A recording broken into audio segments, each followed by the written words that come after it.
정말 끔찍한 이야기입니다.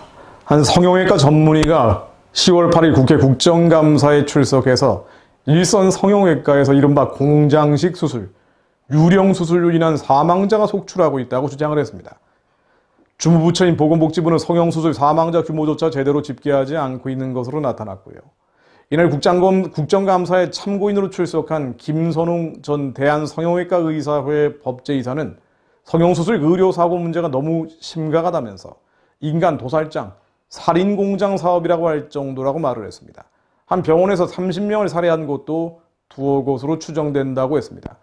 이거 도대체 있을 수 있는 일인지 정말 납득하기 어렵군요. 그를 이어서 수술 중에 사망해도 보호자가 외부의 말을 적극적으로 할 수 있는 상황이 아니라면서 일선병원이 시체를 처리하는 방법, 보호자 입을 막는 방법에 대한 매뉴얼을 다 갖고 있다고 주장을 했습니다. 현직 성형외과 전문의인 김 전 이사는 유튜브 등을 통해서 공장식 수술, 유령 수술 실태를 고발하고 있는데요. 유령 수술은 병원에서 스타 원장이 수술한다고 선전한 뒤에 실제 수술은 다른 의사가 진행하는 수법을 가리킵니다. 김 전 이사는 정부가 성형산업을 의료, 관광 등과 연계시켜서 분야와 연계시켜 육성하려는 데 대해서도 수술을 산업화시키고 미래 산업과 연관시키려 한다며 수술을 머리 스타일을 디자인하는 미용 산업과 혼돈하는 것 같다고 얘기했습니다.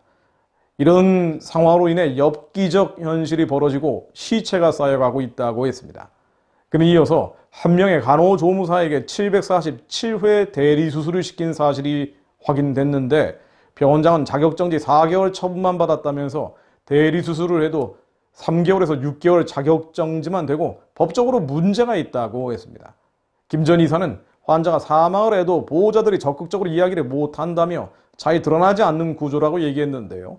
그는 스타의사만 만들어 진찰은 한두 명만 하고 유령 수술을 하다가 사람들이 죽는 사례들이 너무나 많다고 지적을 했습니다.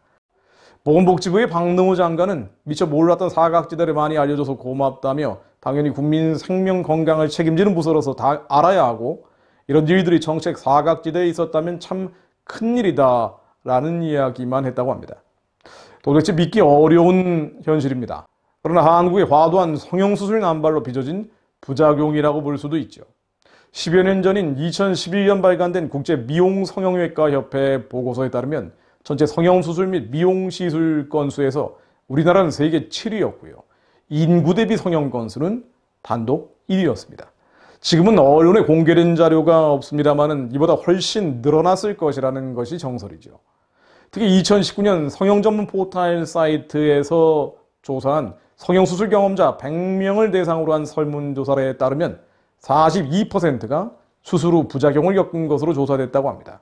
절반 가까이가 부작용이 있었다는 거죠.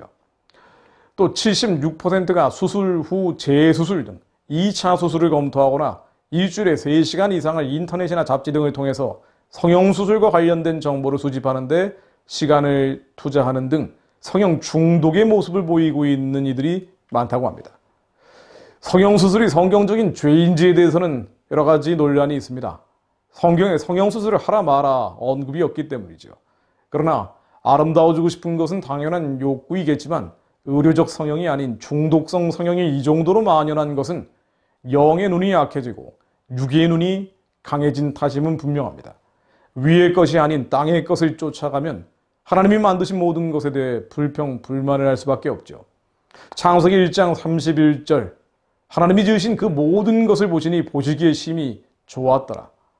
우리는 우리 자신을 신통치 않게 여기지만 하나님은 완전하신 분이시고 우리를 이 자리에 이렇게 부르시고 택하신 데는 완전하신 섭리가 있습니다.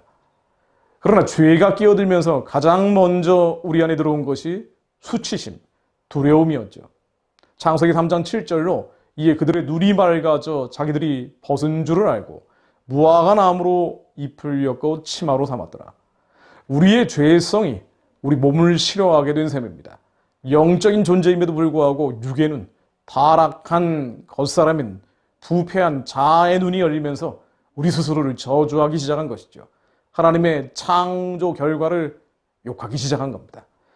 육은 죽고 사라지는 것인데 육적 존재라고 착각하는 것입니다. 그러나 하나님은 여전히 외모가 아닌 우리의 중심, 영적인 존재로 보십니다. 사무엘상 16장 7절로 내가 보는 것은 사람과 같지 아니하니 사람은 외모를 보거니와 여호와는 중심을 보느니라. 하나님은 중심을 보십니다. 하나님은 우리의 영적 실체를 보십니다. 영을 보십니다. 하나님은 그렇게 보시고 우리는 겉사람을 봐야 하는 것이 아니죠. 외모를 봐야 하는 것이 아니죠. 하나님이 완전하시기에 저희도 완전해져야 합니다. 하나님이 거룩하신 분이시기에 저희도 거룩해져야 합니다. 하나님처럼 외모를 보지 않고 중심을 보는 그 노력을 하는 것이 바로 피조물, 다시 에덴으로 돌아가기 위한 타락한 우리가 선택할 길입니다. 한국교회가 영적인 힘을 잃어버리고 육신의 정욕과 안목의 정욕과 이생의 자랑을 쫓기 시작하면서 주님이 한국에 주신 축복을, 물질을 선교의 확장이 아닌 외모를 가꾸는 데 쓰고 있는 것입니다. 그러니 남자들은 영이 맑은 여인을 찾는 대신에 예쁜 여자를 찾고 겉모습을 최고라고 칭송을 합니다. 이런 외모 지상주의 속에서 성형수술이 만연하게 되고 많은 희생자들까지 나오고 있는 것이 대한민국의 현실입니다. 말씀은 우리에게 허망하거나 자만하지 말고 세상의 풍조를 따르지 말라고 거듭거듭 경고합니다.